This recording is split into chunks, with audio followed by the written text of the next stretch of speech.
Good day and welcome to the SBI Cards and Payment Services Limited Q2FY23 earnings conference call. As a reminder, all participant lines will be in the listen-only mode, and there will be an opportunity for you to ask questions after the presentation concludes. Should you need assistance during the conference call, please signal an operator by pressing star, then 0 on your touchtone phone. Please note that this conference is being recorded. I now hand the conference over to Mr. Rama Mohan Rao Amara, Managing Director and Chief Executive Officer of SBI Cards. Thank you, and over to you, sir. Thank you, Faizan. Good evening, everyone. I extend a warm welcome to all of you. Thank you for joining us for the earnings call for Q2FY23 today. Hope all of you had a great Diwali. It was pleasing to see the full festive fervor in the season after 2 years of caution-led restrictions. Buoyed by the festive zeal and driven by better sentiments on general economic situation and spending, the consumer confidence in the country has been on the recovery path. While the global economy continues to be turbulent, the Indian economy remains an oasis. Real GDP grew 13.5% year-on-year in Q1 FY23. Aggregate supply conditions have been improving. All constituents of domestic aggregate demand expanded year-on-year and exceeded their pre-pandemic levels. Supported by these factors, credit card industry has also seen encouraging overall growth. Credit card spends have been consistently crossing 1 lakh crore value for straight 6 months. Total industry spends were 53% higher year-on-year in September 22. As a matter of fact, September witnessed over rupees 1.2 lakh crore of spends due to an early start to the festival season. The total cards in force grew by about 19.5% year-on-year in September, but recorded marginal reduction on a month-on-month basis as the RBI norms on inactive cards kicked in. The industry has in fact seen interesting changes owing to new RBI regulations being implemented in 2 phases from July 1st and October 1st, 22 respectively.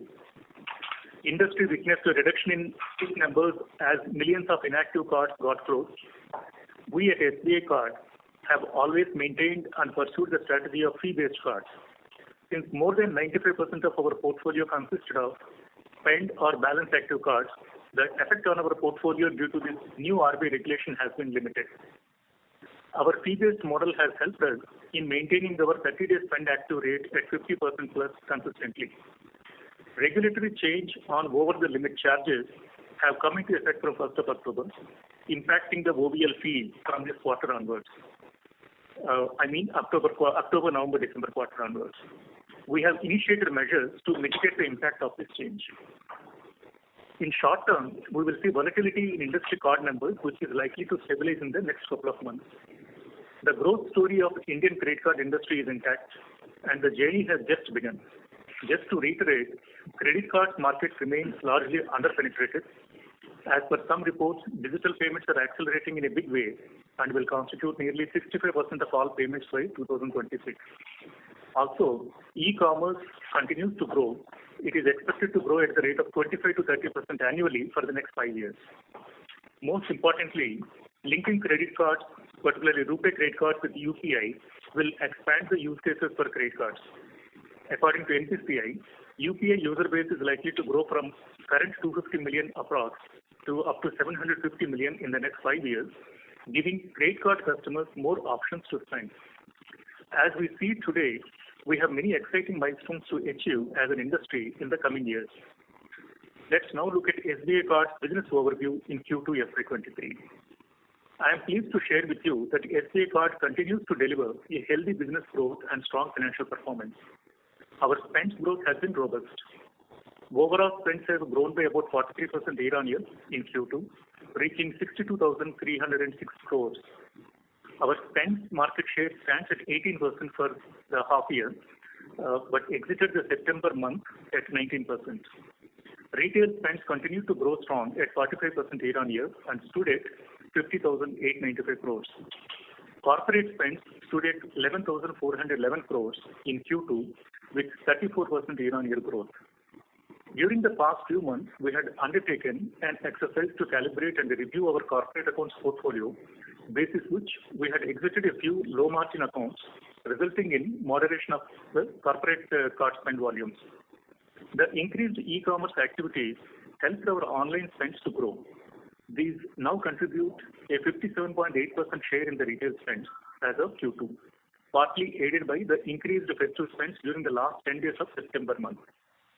In POS 2, we have seen a healthy growth, especially in categories such as electronics, hotels, restaurants, entertainment, and furnishings. Our revolver balances are rising in absolute numbers. However, the strong festival spends during the last 10 days of the September month has led to a buildup of transactor NEA, resulting in lower percentage share of revolver assets as of September end. We have seen a high conversion of these festive spends into term assets, similar to past trend lines. We have over 14.8 million cards in force as of Q2 FY23, and we added about 1.3 million new accounts during the quarter, the highest ever during a quarter. The market share in SIP stood at 19.1%. Our customer acquisition has also been aided by end-to-end digital journeys implemented for both our ETB and NTB customers, enabling customer acquisition at lower cost as compared to traditional channels. Our sustained growth during the quarter has been on the back of some key initiatives. We expanded our core card portfolio and introduced Cashback SBI card, an industry-first and most comprehensive cashback credit card ever. The card witnessed a high demand from customers, and we see it as a strong addition to our portfolio. We also introduced 1,600 plus festive offers pan-India. Along with national offers, we had also extended a large number of regional and hyper-local offers across 2,600 cities. Such initiatives have helped us maintain a higher share of active customers' portfolio and more engaged customers. Our 30-day spend active rate is at 50% plus. Our spend per average card has grown from 1.42 lakhs in Q2 to 1.71 lakhs in Q2 FY23. What is heartening is the increase in the average retail spend per card, growing from rupees 1.14 lakhs in Q2 FY22 to rupees 1.4 lakhs in Q2 FY23. At SBI Card, our customer-centric approach has always driven us to keep enhancing our customer's experience. And our SBI Card Sprint is the latest example. This end-to-end digital application platform enables customers to get a SBI credit card in less than 5 minutes. All these efforts have led to robust growth in receivables. Our receivables grew significantly by 41% year-on-year, reaching 37,730 crores. Receivables per card has grown to rupees 25,445 in Q2 FY23 from rupees 21,257 in Q2 FY22. SBI Card has been very active on ESG front. I am extremely happy and proud to share with you that we have seen a significant improvement in percentile in Dow Jones Sustainability Index evaluation, leading to an improved performance overall by SBI Card. I would like to reiterate that we have always kept a sharp eye on the sustainability of the business, ensuring viable business practices throughout. We are committed to enhance our efforts in this direction so that we are able to positively impact more and more lives. Please allow me to now to take you through the financial performance in Q2 FY23. Our resilient business model, embedded on strong fundamentals, have helped us deliver healthy, profitable growth.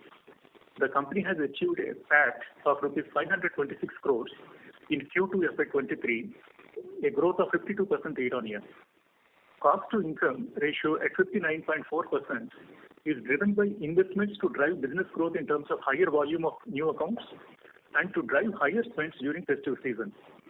The cost to income is expected to remain at elevated level as festive period is continuing in Q3 FY23 and with our continued focus on increased new customer acquisition. In Q2 FY23, receivables stood at 37,730 crores with a growth of 41% year-on-year. Total revenue stood at 3,453 crores and have grown at 31% year-on-year during the quarter. On asset quality front, our gross credit cost percentage for the quarter is at 6.2%, up from 5.6% in Q1 FY23. The increase is largely driven by the increase in phase 1 assets. Our GNPA has come down to 2.14% as compared to 3.36% at Q2 FY22 and 2.24% as at Q1 FY23. Net NPA for the period is at 0.78% as compared to 0.91% at Q2 FY22 and 0.79% as at the end of Q1 FY23. Return on average asset for the quarter ended September 22 is at 5.4%, which is higher by 41 basis points as compared to 4.9% for Q2 FY22. Return on average equity is over 24%, which is again higher by 404 basis points as compared to over 20% for Q2 FY22. Our liquidity position continues to be strong, and the capital adequacy is at 23.2% for the period ended September 22. We maintained the LCR at a healthy 82% through the quarter. Owing to rising interest rates, the cost of funds has increased from 5.1% in Q1 to 5.4% in Q2 FY23. The full impact of higher rates will be further felt in the subsequent quarter. In conclusion, due to global disturbances, the external environment continues to be volatile. Though the domestic economy has been able to deal with these disturbances, it is still pertinent to be watchful. We remain optimistic about the future and believe there is plenty of room to expand the company's portfolio, generate consistent profitable outcomes, and increase the value to all our stakeholders. With the festive season and the upcoming holiday season, we hope to also see a good traction in consumer discretionary spends. Having said that, we continue to maintain a cautious approach and take calibrated measures as the situation calls for in the future. So, Faizan, now we are open for questions. Thank you very much. We will now begin the question and answer session. Anyone who wishes to ask a question may press star and 1 on their touchtone telephone. If you wish to remove yourself from the question queue, you may press star and 2. Participants are requested to use handsets while asking a question. Ladies and gentlemen, we will wait for a moment while the question queue assembles. Ladies and gentlemen, in order to ensure that the management is able to address questions from all participants in the conference, please limit your questions to 2 per participant. Should you have a follow-up question, we would request you to rejoin the question queue. The first question is from the line of Anuj Singla from Bank of America. Please go ahead. Yeah, good evening, everyone, and thanks for the opportunity. The first question is on the NIM's outlook. So when we look at the NIM for this quarter, 12.3%, this is a multi-quarter low, obviously reflection of the higher transactor and the higher funding cost as well. So when we look at the drivers for the upcoming quarters, the funding cost is going to rise and probably offset by improvement in the asset mix. Can you guide us? How should we looking at the trend in this number maybe over the next couple of quarters? When can we expect it to maybe increase to 13% or more in the coming quarters? Yeah, Anuj, you are right. I mean, given the kind of propensity for the funding cost to increase further in the next quarter, because the full impact will be felt in the next quarter. During the quarter, of course, there will be an opportunity to, transmit the increase in the funding cost also to the extent possible, and some correction in the base or normalization of the base will also happen with the festive spends maximum lasting up to end of October. Some repayments will be there, so some base normalization will be there. We are confident that it will be more or less maybe with a 10-20 basis points here and there, it can be around the same range. That is what we are expecting. Okay, in terms of cost of funding, is it possible to give what kind of number we can see, increase we can see in the next quarter? I did not get you, Anuj. Can you repeat? Sir, cost of funding, what kind of increase can we see in the next quarter? Sequential increase in the cost of funding. Cost of funds can increase by up to 40 to 50 basis points minimum. But of course, what is shown in the deck perhaps is also colored slightly by the base effect also. Base also has a bearing. While we have actually seen a 50-60 basis points as guided in the last quarter, full impact is not felt. It is only like a 5.1 increase into 5.4%, which is more of a base effect. Some of this effect will fade away. So we are expecting another 40 to 50 basis points increase minimum in the cost of funds. Okay, got it. So second question is on the SBI Cashback Card. Obviously, a very great product and some of the best cashback available in the market right now. So 2 things there. One, is there a number in mind as on absolute side or as percentage of outstanding cards where you would like to cap the contribution from this card as percentage of maybe or number of cards outstanding? And secondly, again, the question to Girish on the economics of this card.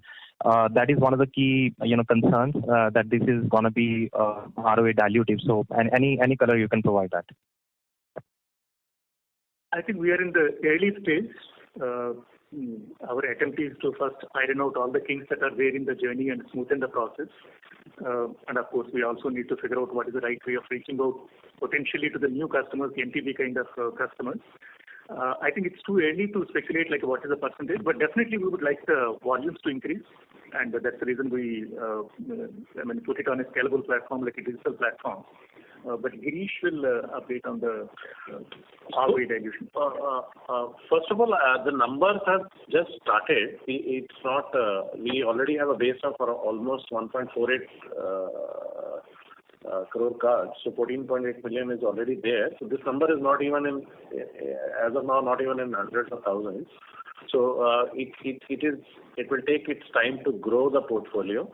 Second thing is, as we had updated last time also, we had looked, when we were looking at the overall profitability of the product, so we have put this product purely for customers who come through digital channels only and do straight through processing. We are seeing the benefits of that also.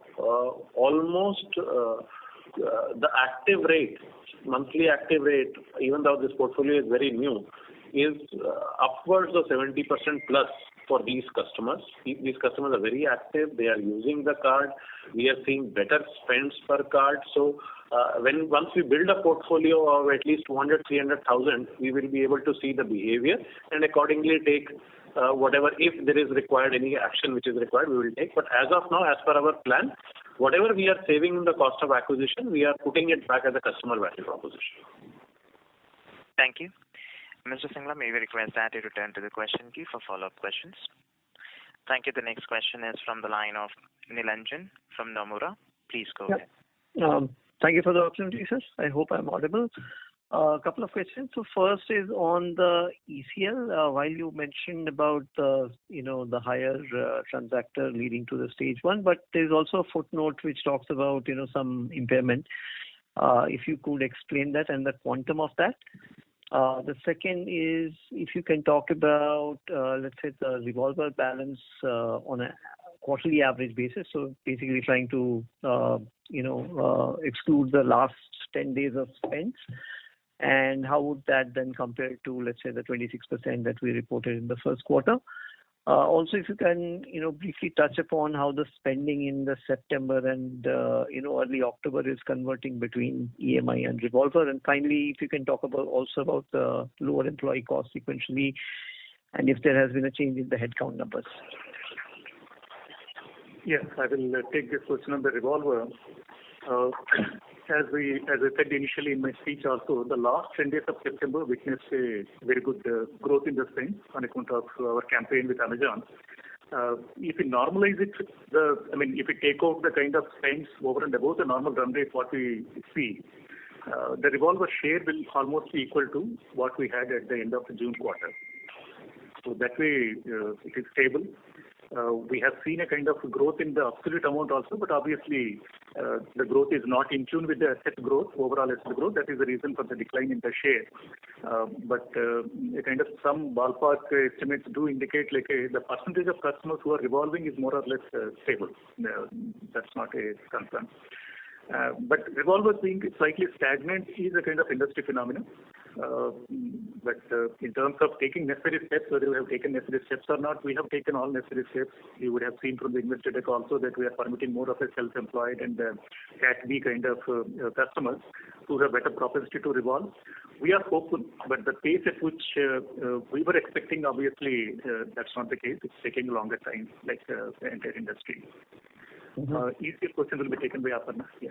So if you're referring to the footnote on the asset quality page, that's a small number of 2 crores odd that relates to other assets, which is not the basic credit card receivables, it's some other operational assets that we get. Right. There's also derecognition. What would that be?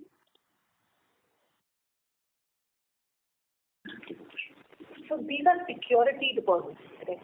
These are other assets where provisions have been kind of taken, so that's what it is. So if you look at our overall impairment losses of the 996 for half year, 994 relates to credit cost now. It's a small number. It's for some other operational assets that we carry. That's all. Okay. And the final one on the employee cost, please, and the headcounts, if you can. I think employee cost, if you're comparing quarter on quarter, the marginal reduction is perhaps payout of PLP perhaps in the first quarter slightly would have. I'll just add to what Sir is saying. There's no change on headcount. In fact, it's marginally higher. The reason you're seeing that a little lower is our PNB cost is largely established. There is a change in actuarial estimates on long-term employee benefits, which is what is causing this to come lower versus last quarter. Any quantification, if at all possible? We have that 10 crores, right, versus last quarter. Okay. Perfect. Thank you so much. Thank you. The next question is from the line of Dhaval Gada from DSP Mutual Fund. Please go ahead. Hi, sir. Thanks for the opportunity. Two questions. First is relating to revolver book. So it's been, like almost 1 month from the quarter end. If you would give initial perspective of conversions into EMI and revolver, and so that would be first question. The second is on the sourcing.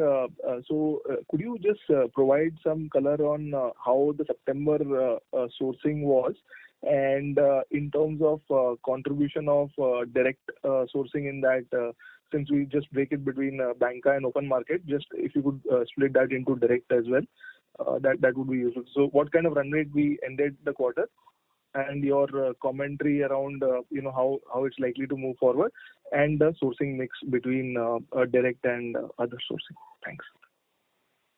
Yeah, Dhaval, I will take the question on the sourcing. I think we exited the quarter, particularly in September, with a gross issuance of more than 470,000 cards.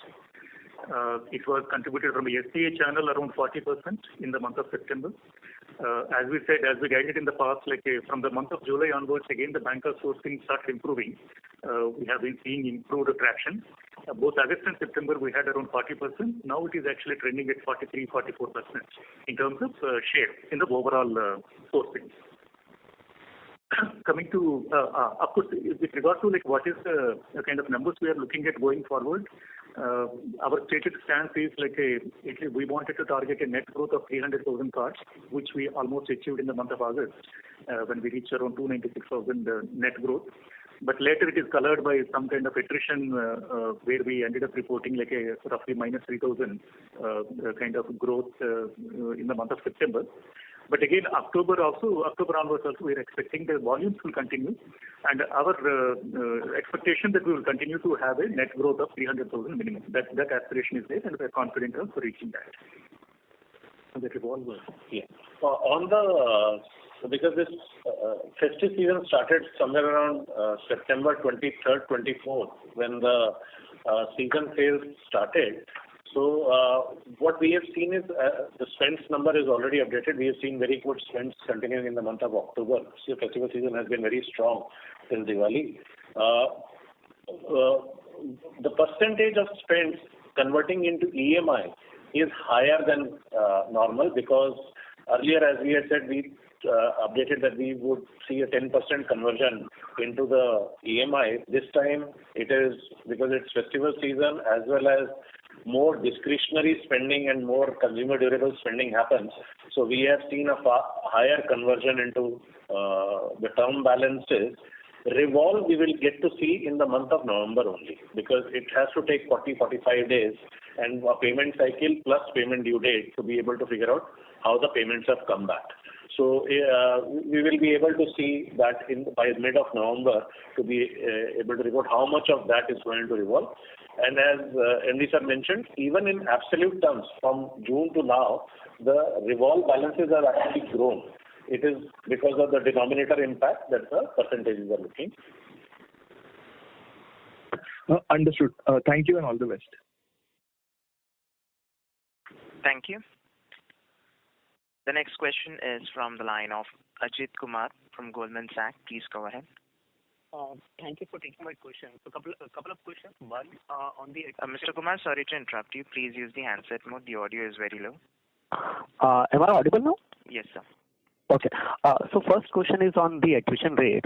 Your attrition rate in both set of portfolios, whether it is open market or SBI portfolio, has gone up significantly in this quarter. And as you said earlier, impact of RBI circular on inactive cards have been limited for you. So what is driving this high attrition in the portfolio? I think during the quarter, you can make out for the kind of volumes what we have given versus what was the cards outstanding between both the quarters, last quarter and the current quarter. We have around more than 7 lakh card kind of attrition is there, out of which around 3.6 lakhs is on account of, the cards which are inactive for more than 12 months, we have closed. 3.6 lakhs. 3.5 to 3.6. Yeah, 3.5 to 3.6 lakhs. The remaining is the normal BAU attrition what we have on account of both voluntary as well as involuntary. Okay. Thank you. And the second one is on the interchange fee. So interchange fee as a percentage of spends has marginally gone down in this quarter to 1.38%. It used to be in the range of 1.5 to 1.6 pre-pandemic. So when the large ticket size spends such as travel is back, why is interchange fee not going up? I think interchange fee at the aggregate level is also a function of corporate card spends, which typically have a higher interchange. And as you would have seen, a quarter-on-quarter basis, the share of corporate card spends have come down. So that majorly explains the... Yeah, but on retail, the interchange has actually gone up because the travel component is stable in Q1 versus Q2, and e-commerce has grown. So on the retail, the interchange has actually gone up. The impact, as Sir said, is primarily because of the lower corporate spends. Okay. And any reason why corporate spends have come down? I think we said in the past also that competition intensity is very much there and it is impacting the margins also. So we are revisiting our strategy for the last few months. So we exited a few low margin or a kind of negative kind of relationships. And we are recalibrating our strategy. So in the long term, or at least in the medium term, we would like to take the share again back to 22 to 25% of the overall spends. But in a very calibrated manner, we will improve the share of corporate card spends. Okay. Thank you. Thanks a lot. Thank you. The next question is from the line of Abhishek Murarka from HSBC. Please go ahead. Hi, sir. Good evening. My first question is on slide 10. If I look at the spend categories, especially the POS spends, category 2, 3, 4 are all lower on a YOY basis. Also, category 4, which is travel agents, hotels, airlines, again, that is lower 5%. The total spends in that is lower 5% YOY. So why are these lower? The basic understanding was that spends are picking up across the board and also on at the POS. So can you explain this? So first I'll come on the travel piece. April, May, June is typically where the travel season is there. So the seasonality typically is that you will get higher spends in the April, May, June quarter and then again in the November, December, January period. So that's the standard seasonality. What we have seen, however, is that the decline in travel has not been what it was used to be pre-COVID numbers. So actually, travel is going fairly strong in terms of both lodging, airlines, and all these categories. So 5% is hardly, what I would say is more or less stable in this category. Okay. On the point of sale spends. Sorry to interject, but sir, this is Q2 FY23 over Q2 FY22. So this is not a quarterly comparison, right? So there would not be a seasonality impact here. So I think there is a typo there that we will have to correct it. It is, I think, over Q1. Okay, last quarter. Okay. Because overall, this is a total spend on each category is that. So we will it's a typo this. Thank you for pointing that out. Okay, sure. And what about POS spends? Again, that has come down QOQ. If this is QOQ data. Yeah. So overall, if you look at it, POS spends has gone up in this category, which is consumer durable, apparel, and because travel is a mostly an online category. But in consumer durables and apparel, most of it has moved to online. So if you look at it, online growth in consumer durable is in 39% and 212% because a whole lot of e-commerce spends also gets categorized as apparel. So online spend is increasing there. Right. And just as a clarification, the interchange between online and POS would be the same, right? Because it's on an MCC basis. So. Yes, absolutely. MCC as well as a kind of card which is being used. Yeah. Perfect. Okay, so that explains this. The second one, sir, is on yields. Now the drop in yields, partially it would be explained by, the mix of transactor, revolver and all of that. But there was also a regulation which said that you can't charge penal fees, late fees, etc. From the date of making the purchase. You have to charge it from the date it becomes overdue. Have those regulations also impacted your yield overall? I think the measures relating to, which have some potential impact on the revenue, they came into effect only from 1st of October. So RBI has given slightly extended timeline of 3 months for those measures. So September quarter will not reflect any of those changes.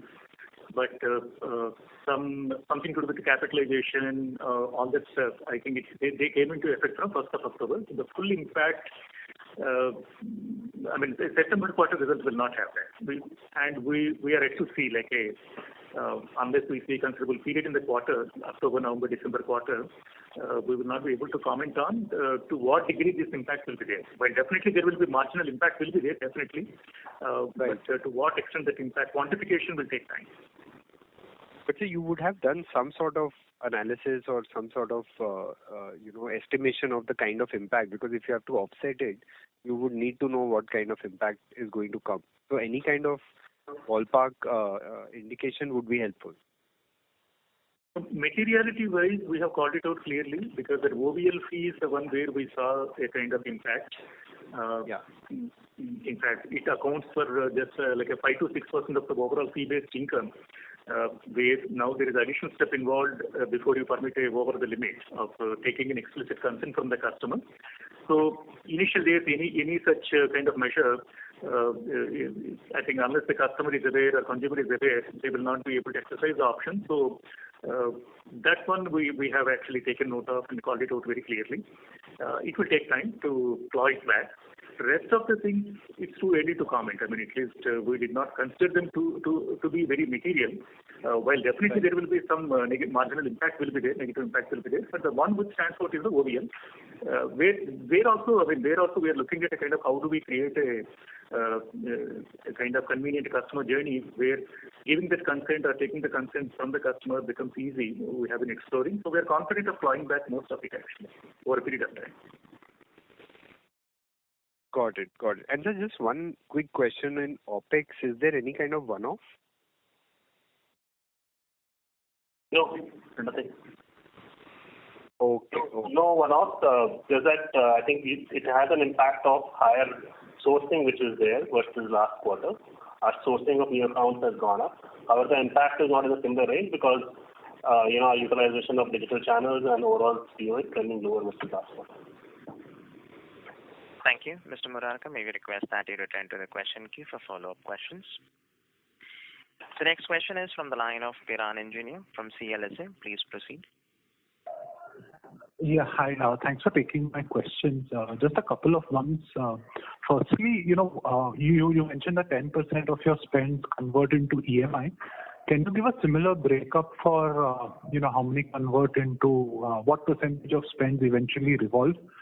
And also, what percentage of your customers have ever revolved?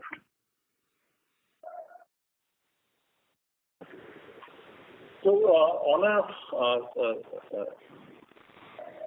percentage of spend going into revolve, that there is no specific way to close that number because there are customers keep changing from transactor to revolver on a month-on-month basis.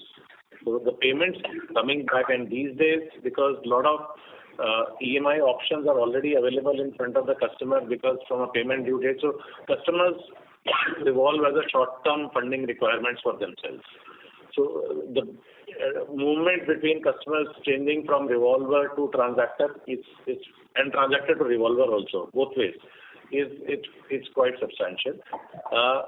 We have not declared, though we internally analyze, but we have not declared ever revolve customers or fully transactor customers. But there are set of customers who are, let's say, continuously transactors, and there are a whole lot of customers do revolve occasionally. You can call it 1 time, 2 times, 3 times. There are some sloppy payers also who will forget to make the payment, end up revolving, come back in the next cycle. So some of that continues to happen. Got it. And so the next question is maybe a very basic or stupid question, but now if someone has, say, a Simply Save or Simply Click card, and then he wants a cashback card, so do you then lower the credit limit on Simply Save, or do you simply, have to cancel one of the cards? Just want to get a sense of whether a lot of your existing customers itself will, in a way, upgrade to the cashback card since it's such an amazing one. I think customer will have an option of flipping it if he feels like he's better off actually closing the card and then opting for completely cashback card. Or otherwise, they can split the existing limit. Or at the time of exercising this option, if they're eligible for a higher limit, he will get that incremental limit on the new card also. So it all depends on the customer profile actually. So broadly, if you could give a sense, of the 100,000 or so customers you've given this card, how many are just from our existing base and how many are truly like open market? No. So we did not. First of all, that there is no 100,000 number at this point of time. So let me clarify. Okay, we have not given the numbers out as of now. The point initially was being made was that this cashback card portfolio is not substantial enough at this point of time to make an impact on the overall portfolio. So that is point number one. The second point here is that, as Sir was mentioning, the customers, it is a choice of the customer. Second, also you have to note that Simply Save and Simply Click cards are at 500 rupee annual fee, and cashback card is at 999, and the spend-based annual reversal is also at a higher value. So there will be customers who will be switching over and taking it, but in our whatever trends that we are seeing for the initial lot of customers, we do not see more than 10 to 15% of the existing customers coming in. Most of the customers are new customers which are coming in, and that was the whole idea. We were targeting customers who have e-commerce specific cards with other banks, and they are taking one card with one bank, another card with another bank, and third card with third bank. It is to that population, younger segment, that we have targeted this card, that with one card you should be able to utilize this benefit across the e-commerce platforms. Thank you. Mr. Engineer, may we request that you return to the question queue for follow-up questions? Thank you. We'll take the next question from the line of Karthik Chelappa from Bona Vista Fund Management. Please proceed. Yeah, thank you very much for the opportunity, sir, and related Diwali wishes to the management team. 2 questions from my side. The first one on the revolvers. Assuming we normalize it for the spends, said it is stable quarter on quarter. Could you give us some qualitative on when you look at the cohort of revolvers? Sorry to interrupt you. Those who revolve. Audio is breaking from your line, sir. Please check. Sure. Is this any better? Sir, it's still the same. Hello? Okay, give me a minute. Is this any better? I'm actually increased the volume to almost the full. Okay, great. Sir, my question is basically on the revolvers. Even if you normalize for the spend increase towards the end of the quarter, when you look at the cohort of the revolvers, those who revolve once a year or 3 times a year or 5-6 times a year, at which cohort do you think the deterioration has been the steepest? So it's even across all. I don't, there's no one particular category where this is. It's still in line with the overall distribution. There's no particular one that we call out and we've seen any more than normal decrease or increase in that. Okay, got it. And to the point on the new sourcing mix, where you're actually seeing category B rising as well as self-employed rising, if I couple that with, let's say, your 2.14% gross NPA and a provision coverage north of 60%, can we say that your credit risk appetite is actually improving at the margin? So that, if you recollect, that is something we've been saying now for the last 1 or 2 quarters, that whatever cushion that we have built up on the credit cost, we are using that to test a few segments. And that is evident with the increased self-employed or the category B sourcing. That's a conscious decision. However, I think it's important to note, like we said earlier, this will always be calibrated. We will test the segment, see how it does, and only then expand it. We are not going to do anything in a very rash manner. Thank you. Mr. Chilappa, may we request that you return to the question queue for follow-up questions. The next question is from the line of Pankaj Agarwal from Ambit Capital. Please go ahead. Yeah. Hello, sir. Am I audible? Yes, sir, you're audible. Yes. So what explains this 200 crore jump in operating expenses on QOQ basis? It's roughly 19% QOQ, and if you look at any other parameter, whether your spend or whether your new card origination or even loan book, that's not increased by the same margin. So, from where this extra OPEX has come in this quarter? Sure. Okay.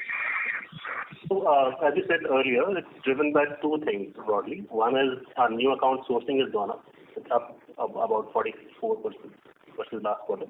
And second is our spend-based cost is running higher because we participated in the festive campaign with e-commerce partners. So those two are the factors which are driving the cost to be higher versus last quarter. Okay. And right now I think you are roughly at 59% cost to income in this quarter, right? Yes.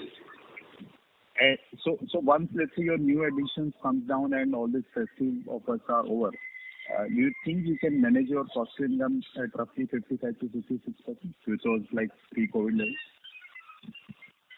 So I think, sir, MD sir said initially that the festive period this year is continuing from Q2 and extending to Q3. So the cost income will remain elevated. That's what was initially mentioned. However, as the festive period comes down, our cost income should come down because our cost should come down. However, our focus on new account sourcing will continue and those costs will come in. We'll see efficiencies coming in because our new account sourcing is coming at a lower cost compared to past due to our focus on digital sourcing. Okay. And one more question about your credit cost. It has gone up by roughly 50-55 crores QOQ. So, though your overall mix of revolvers are still down QOQ, though it's up on absolute basis, but as a percentage of non-book it's down, right?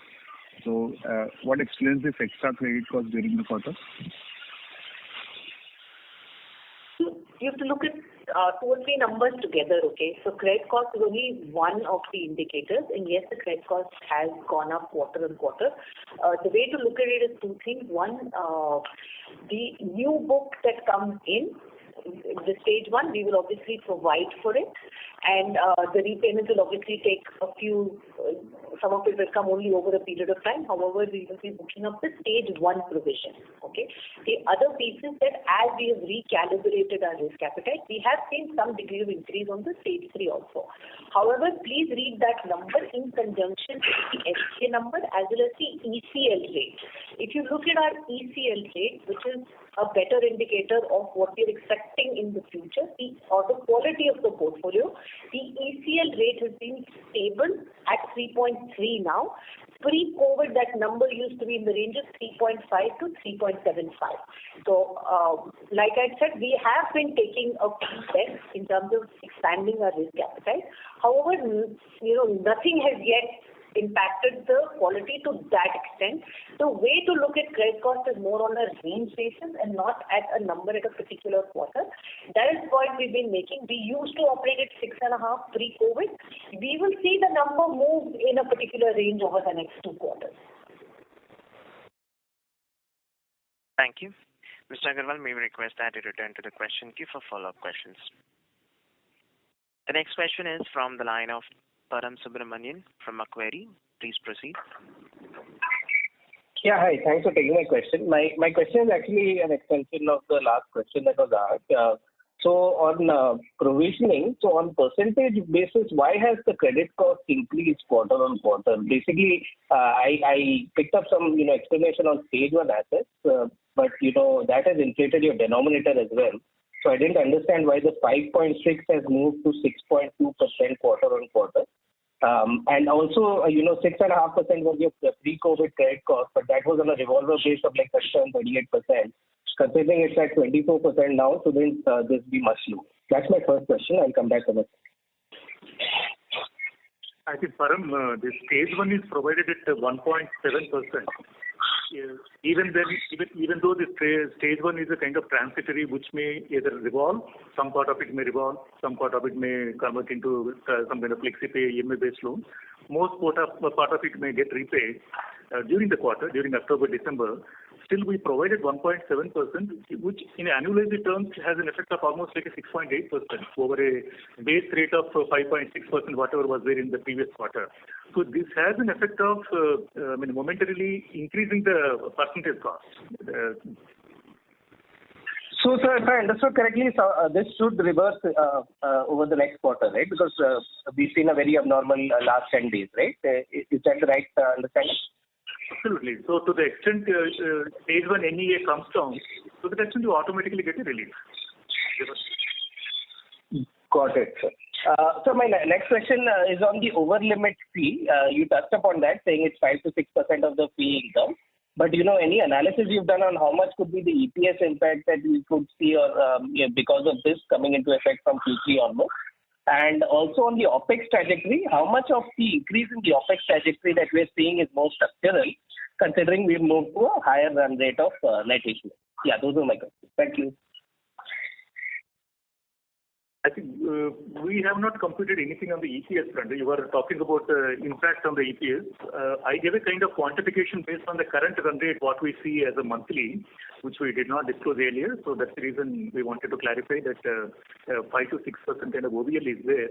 This is not permanently lost. I mean, as I said earlier, we are figuring out what is the right way of creating a right journey, which is convenient for the customer to express his or convey his mandate. So we are confident of drawing it back. But of course, we will also be constantly looking for opportunities to realign our pricing in line with the competition wherever opportunities are there. Already you would have seen like we have already come out and communicated to the customers around charging some fee income for the rental, which is in line with other players also. So those opportunities anyway we will explore. So overall, we don't feel it is a complete loss or anything, but it will take some time for a complete clawback. Thank you. Ladies and gentlemen, please limit your questions to one per participant. Should you have a follow-up question, we would request you to rejoin the question queue. The next question is from the line of Nitin Agarwal from Motilal Oswal. Please go ahead. Yeah, hi. Good evening, everyone. So I have a question around the revolve rate on the self-employed segment. Now, as a strategy, we have been increasing the mix of self-employed. This segment share is at 30% for the quarter versus 17% at the portfolio level. So just curious to know what is the proportion of revolve rate in this segment, so as to better understand how this approach can help. So the self-employed portfolio tends to revolve higher. So, and that's something that we've noticed, and that's generally the case. So whether it is the second-tier salary or the self-employed, the propensity to revolve is higher, and that's continuing. And that's one of the reasons why when we said we've gone back and recalibrated the risk appetite, we brought some of these in just to be able to see how they perform. Right. I understand that, but sorry, if you can just indicate some range as to what is the typical revolve rate in this self-employed category that you have seen over the last couple of years. We haven't given the segment level revolve rate. Like I said, it is higher than the salary.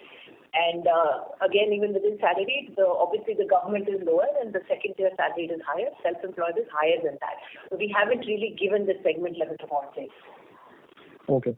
And secondly, a very small question is on the economics of the newly launched cashback card, how do you really see that? Will this product take longer time to scale up on the profitability curve? Any thoughts around that? So as we had stated earlier, when we looked at the economics of coming out with a card like this, we in the present scenario, we looked at the cost which had to be incurred.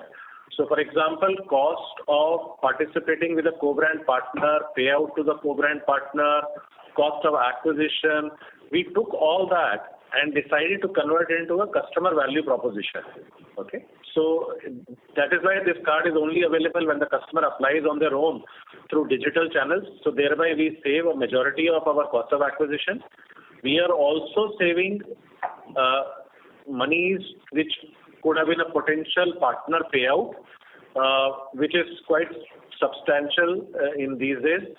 The third part is that it also gives us strategic freedom to be able to tinker with the product at some date, looking at the way the consumer behavior is happening. Given these three parameters, we came out with this product. When we look at internal parameters, we see that the profitability is similar to what we see on a Simply Save or a Simply Click card. Now, you have to also note that Simply Save and Simply Click card are at a 500 rupee product. This product is available at this point of time, first year free till March 31st, but it has an annual fee of 999 rupees. Thank you. The next question is from the line of Rohan Mandora from Equirus Securities. Please go ahead. Good evening, sir. Thanks for the opportunity. Sir, could you share what was the fresh delinquencies in this quarter, and also the provision number, if you can split between stage 1, stage 2, stage 3?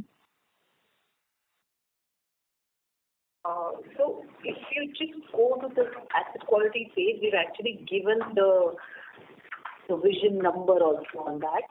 So I'm not sure I understood the question. The question is on what is the delinquency? Fresh NPA aggregation during the quarter. Fresh slippages. So the increase in stage 3 is largely made up of mostly fresh slippages only. We've not given the split. If your question is on the slippages, then we'll get back to you with a specific number. It's not part of this. However, overall, if you look at the GNPA, the number is at 2.14, which is down slightly from last quarter. Sure, I'll touch base separately for the fresh delinquency number. And the provision that we have done in this quarter, how is it split between stage 1, stage 2, and stage 3? So I think we've given the rates. If you look at it, the stage 1 book, we normally provided 1.7%, and stage 2 is about 5.2%, and stage 3 is at 64%. So that's the breakup, and it's already available. If you look at, we've given you the breakup of the stage of the receivables as well as the provision rate. So that breakup should be very easy to calculate. Thank you. The next question is from the line of Shweta Daptardar from Elara Capital. Please go ahead. Good evening, sir. Thank you for the opportunity. So my question is on subscription-based fee share, which is standing statement if I compare both Y and Y Q-on-Q basis. So any color on this vis-a-vis the new account sourcing, and also if we could attribute this to any spend-based reversals that might have happened, which would have offsetted this and led to marginal decline. Shweta's question is not clear. If you can ask again. So my question is on subscription-based fee share, which is standing statement if I compare both sequential as well as on annual basis. So any color on this vis-a-vis your new account company sourcing, or should we attribute this to any spend-based reversals that might have happened? So, Shweta, I think we answered this earlier, also same last quarter. So this is linked to the higher share of 10-based reversals, which is coming in, due to which the subscription-based fee is marginally lower. Sure. And so if I might squeeze in second question, so you mentioned because of the new RBI norms, 95% is where you're standing in terms of active portfolio. So do we see from here on the CIF improving month-on-month basis, and that the impact is almost behind? Yes. So in the month of September, we have taken, if you notice that we reported a swift decline of almost around 3,000 cards. So while we did, as MD sir mentioned, 4,70,000 plus new cards. So in the month of September itself, we have taken the complete impact of the RBI guideline and closed all those cards. From now onwards, October onwards, you should see an increase, and we are targeting at least 300,000 net growth on a monthly basis. Thank you. The next question is from the line of Shubhranshu Mishra from Phillip Capital. Please go ahead. Hi, sir. Thank you for the opportunity. Could you please split out the revolvers into accidental revolvers, periodical revolvers, and chronic revolvers with their loss rate? And the second question is around the category 4, where the travel, hotel, airlines has come off even on a QOQ basis. So all these rates have actually gone up. And if you look at the airport authority data, the domestic arrivals, international arrivals, departures have all increased on a volume basis. All the hotel rates across travel websites are at their peak. So it seems quite out of whack that the category 4 spend should come off even on a QOQ basis, because the crude has also gone up. So the travel tickets have escalated even on a QOQ basis. So if you could throw light on these two questions. Thanks. So I'll first answer the travel category. So the category 4 here is travel agent, hotels, airlines, railways, entertainment and restaurant. We club this all together as more as a travel and entertainment as a category. However, travel itself and lodging itself are the large components of these. Okay. Now, while in April, May, June quarter, the travel bookings, a whole lot of travel bookings happen at least 30 to 45 days prior to when the people are traveling. So this seasonality, what we have seen is what you see actually on the ground. The bookings happen slightly earlier on that one. So in the past, what we have seen is pre-COVID, that May, June and November, December are the high seasons of ticket booking. So, ticket booking starts on April or so, and by the end of May and early June, most of the ticket bookings get done. Similar trends you see by the November or so. Regular travel, emergency travel, all that stuff will continue, but the children holidays and the leisure travel typically follows these patterns. Right. The first question. We've not really shared that split of revolvers into those categories in the past also. I think we only shared it on a total basis. All right. So, thank you. Best of luck. Thank you. The next question is from the line of Mohit from BOB Capital Markets. Please go ahead. Yeah. Thanks for the opportunity.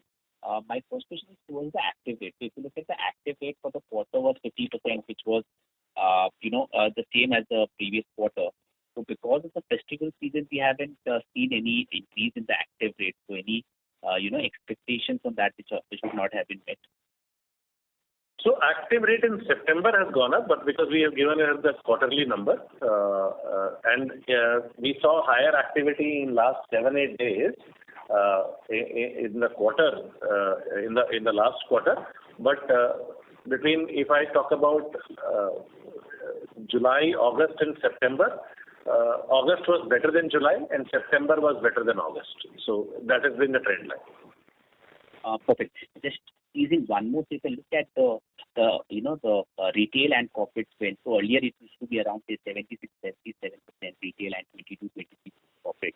But as you said that you have Mr. Mohit, please repeat your question. The audio is not clear from your line, sir.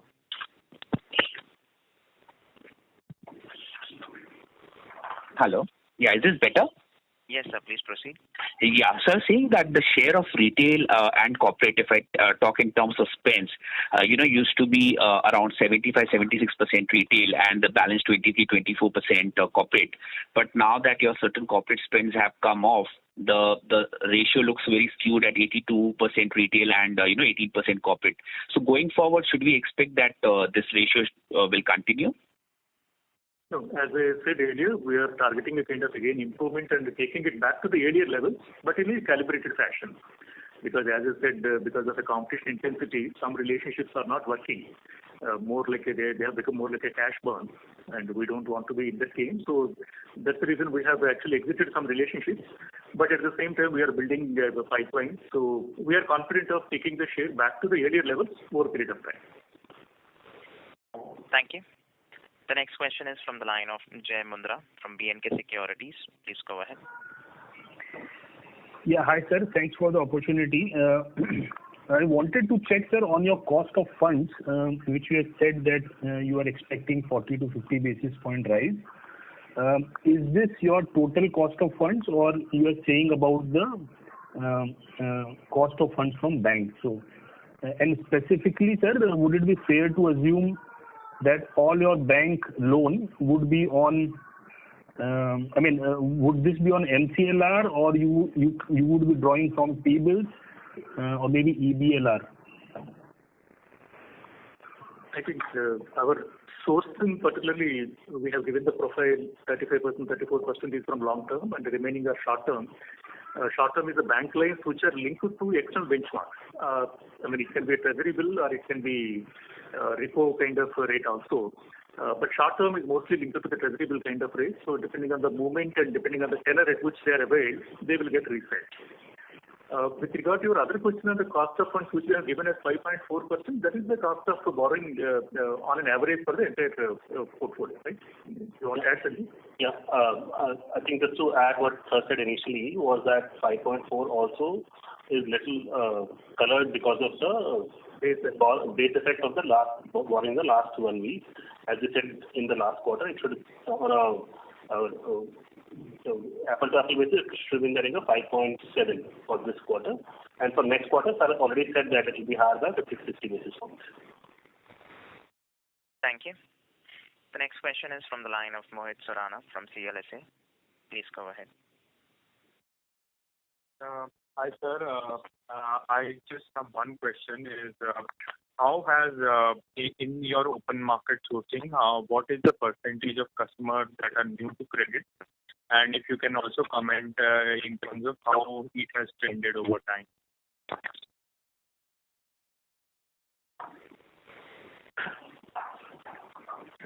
Generally, it will be very low because generally we get more of NTCC and NTC from the banker channel, where we have the comfort of looking at their financial transaction profile, etc.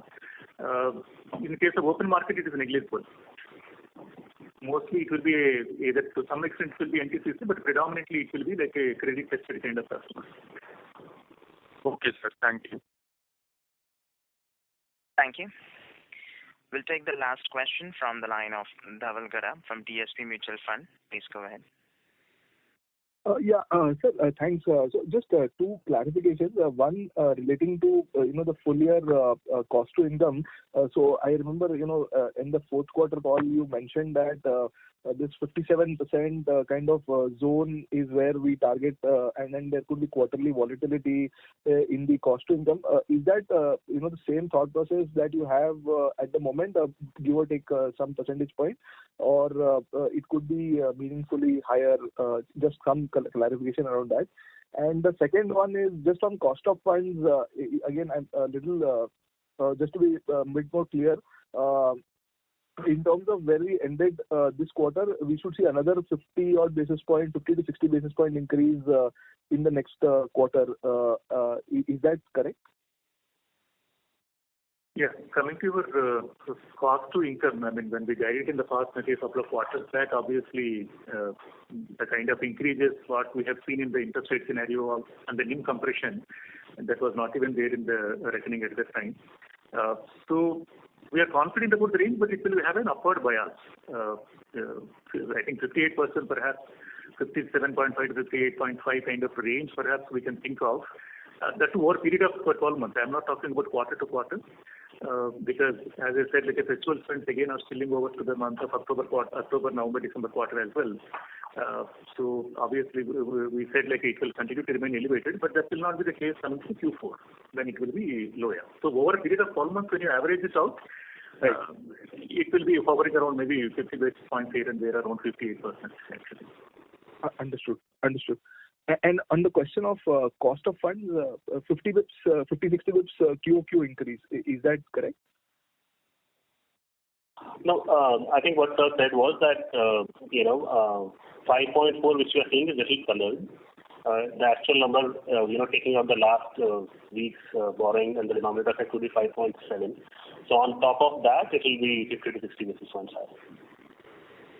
Okay, so sequentially you could see like around anywhere between 80 to 90 basis point increase QOQ. That's the kind of magnitude we could see.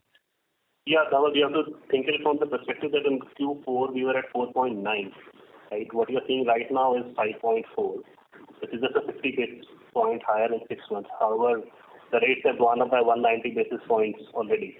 So the impact is not visible and it's colored as we are saying because of the last week's borrowing. Right. And the full borrowing cost impact has not come in the quarter.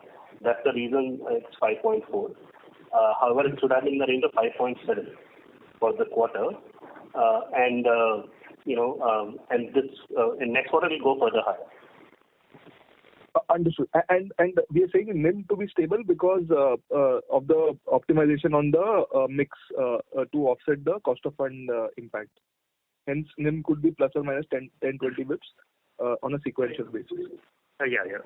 What I alluded to was more like we're confident of managing it around 12%. At least we're confident of keeping it around 12%. But definitely it will be lower than 12.3 given the kind of pressures what we are seeing. Got it, sir. Very, very clear. Thank you and all the best. Thank you. Ladies and gentlemen, that was the last question for today. I would now like to hand the conference over to Mr. Rao, MD and CEO of SBI Card, for closing comments. Yeah, Faizan, I would like to thank my colleagues at SBI Card for their continued commitment, hard work, and support that have contributed greatly to our continued success. I'm also grateful to our shareholders, investors, and business partners who have believed in us and supported us throughout. Lastly, I would like to reiterate our confidence in our agility and adaptiveness, which has helped us ensure sustainable and profitable growth. Wishing you all a wonderful festive season. Yeah, thank you and good night. Thank you. Ladies and gentlemen, on behalf of SBI Cards and Payment Services Limited, that concludes this conference call. Thank you for joining us, and you may now disconnect your lines.